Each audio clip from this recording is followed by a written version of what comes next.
The Jim and Terry Show coming to you from overcast and very tired Bob Cajun. Yes, I'm tired. It's been a rough week. Yeah, is there ever going to be a Jim and Terry Show when you don't come in dragging the tail between your legs and saying, well, I had a lousy sleep? You know, it was funny because I told you when we came here, and I'm just going to tell it online, why not? About 5 years ago, I ran into a raccoon. The little sucker took out my car. It ripped out everything. It was one big raccoon. It was like $7,000 damage. Yes, insurance paid for it. And it was on Ravenshoe Road heading towards work. Last Saturday, I was coming back from Christina's and on Ravenshoe Road, and the little sucker ran out again. Not that little slunk. Hit my car, so now my car is damaged and I have to get it fixed. Insurance and everything's involved. But I just thought, commonplace, Terry, the accident, this is a segue in, the common. I'm not sure that worked for me as a segue. All right. I'm going to maybe say, do animals lie in wait for a car to come by and jump out in front of it? It was exactly the same. The insurance adjuster was laughing with me because she had the records. And she's going, yeah, but didn't 5 years? I said, yes, and it's exactly the same thing. Came from, the left, hit me, and this one came from the left and hit me, and basically the same road, almost the same area. And I said, it's just the way it is, So we were laughing about living that. in a rural area, waiting for the animals to cross the road, hoping they do not run into you. Well, I thought we had an agreement, but... Well, agreement he was trying to cross. Why did the raccoon cross the road? To destroy Jim's car. Why did he cross there? Because there was traffic on the other side, too. Wow. Like there was a cop further. I just passed a cop that was doing something. I guess someone went into the ditch, and it was slowing up the traffic going west. And I was heading east. And I just cleared that, and bang. And went, oh, golly gee, look at that. So this is at night when you can't see what's on the road until it hits your field of headlights. It was 10 to 11. Wow. Yeah.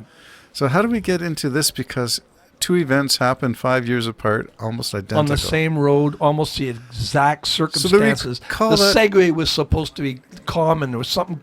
What is common about what happened? I don't. Bad choice. Wrong. Maybe you're going to say the raccoon was a lefty and you're on the right side of the road. Well, that ends up costing me a lot, but it was a total commitment on the raccoon's part. We're talking about an excerpt from a video that I shared with Jim, and I wondered whether, I've watched so many interviews with crazy people at Trump rallies, and I just get tired because it's so disparaging. I get tired and overwhelmed with I don't want to call stupid people. I don't want to call them helpless people, but it seems to be a blending of a whole bunch of factors that makes them sound like real crazy people. That's all I can say. This is one in which a guy who is identified as a leftist went to a Trump rally and tried to find the raccoon on the left side of the road in amongst a crowd that would gathered on the right. A Trump rally.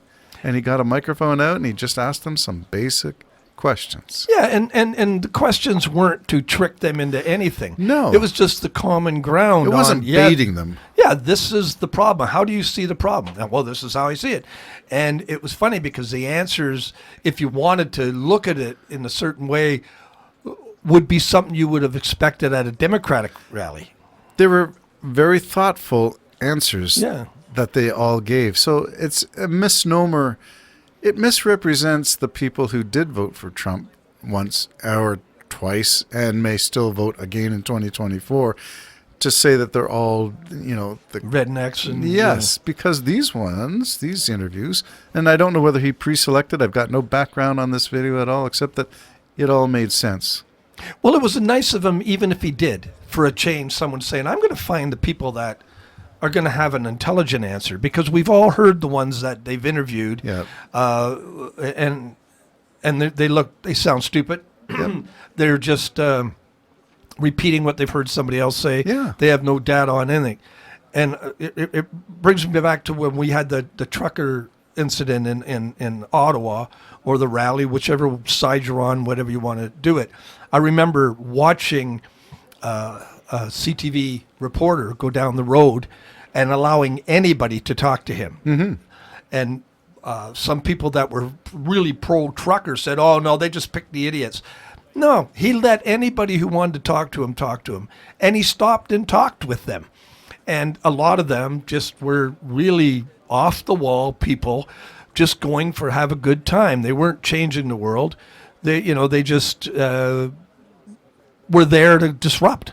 That's just the way it was. They had no real reason, no real plan. You're not going to drag the prime minister out. You're not going to hang him. So this guy that you showed me the video on very much was talking to people again and letting them speak. Mm-hmm. But if he did handpick them, he did it in a very honorable way because he picked the people that came across very intelligent. He let them shine, Yeah. which is something, instead of letting people disparage themselves, and you say, why would you interview this person? They're making fun.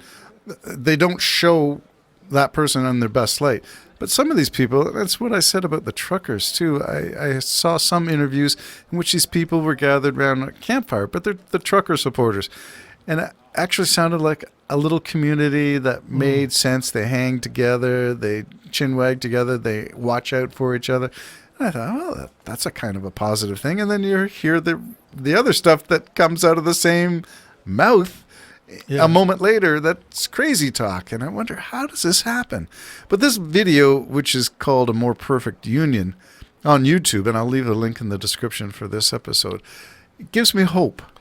Yeah, and what I liked about it, too, in his interview, the people he picked were definitely Trump supporters. This is a Trump rally. Yes. They had Trump across their T-shirts Right. and everything else. So he didn't pick people that looked like they were anything different than a Trump supporter.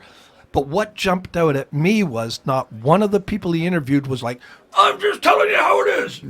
They were all calm. They were all talking. They all were in love and concerned about their country. Yes. Yeah, and it was very, very, it's not, more people need to do this. We need to find a bit of a more common ground. Why can't we just talk? How do you do that?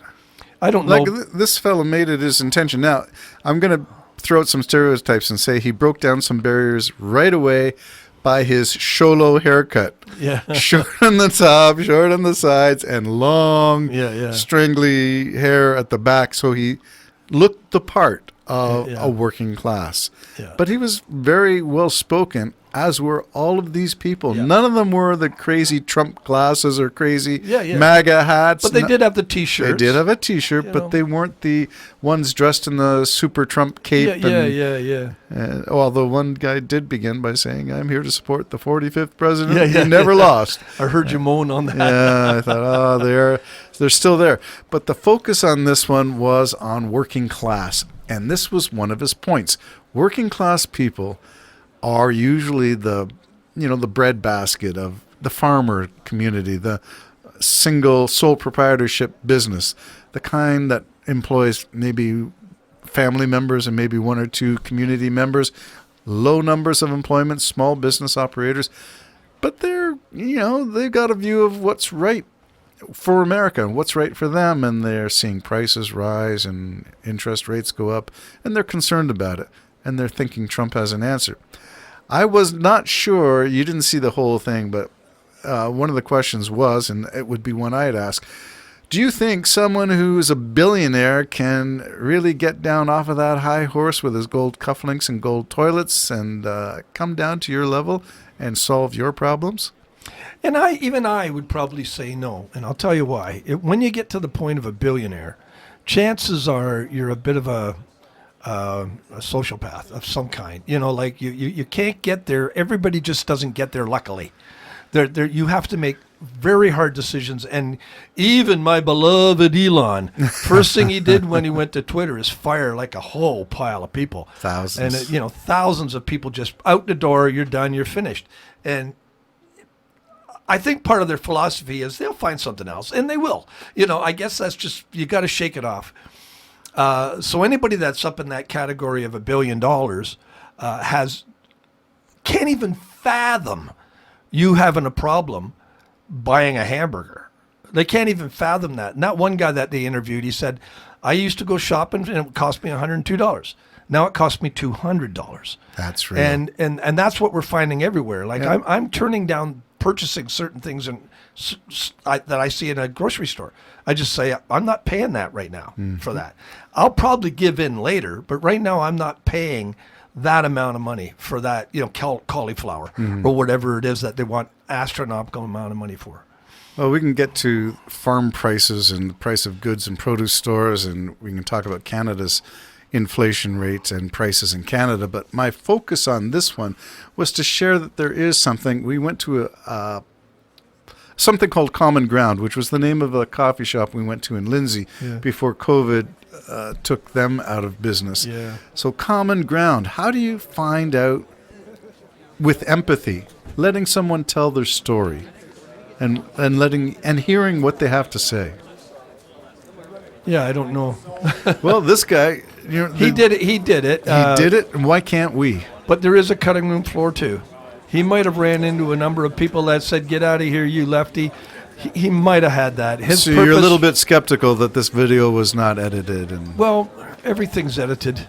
You know what I mean? Like somebody might have flipped him the finger or something. Yeah. He didn't want that in this. He wanted the common ground. and I think he found it. He found it. Left and right, working class, are working for the country, working for their families, working for the heart of America, which is who these people are. They're the people you'd rather have a sit down and have a coffee with or a beer with. Yeah. They make sense.